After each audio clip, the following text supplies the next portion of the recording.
Hey, it's Mr. Regner again. Just a quick update here. Our next activity is going to be super easy, as long as you understand one really important thing. So I want to direct your attention to our notes. We went over this on Friday, but I'm sure a lot of people may have forgotten about it over the long weekend. So if you look at this, it says in our notes, this is at the bottom, the last little bullet point of our notes, right above part C that you did for homework over the weekend. So it says that sometimes a set of parentheses can be treated like a variable.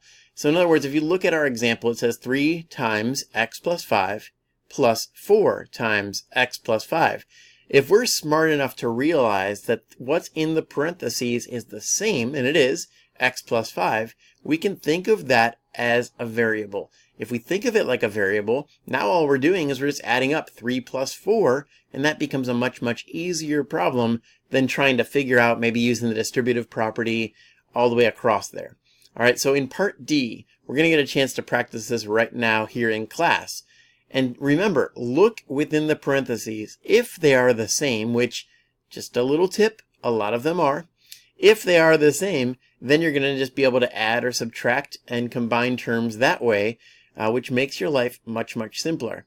If it helps you, if this is really a struggle for you, maybe look and try to find the terms, or the parentheses, that are the same. Like in number 1, you might see that y plus 5 is the same as y plus 5.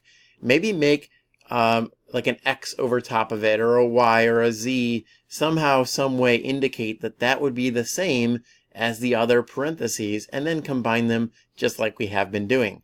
So go ahead and give this practice letter D a try right now, and we'll get a chance to share answers here in just a little bit.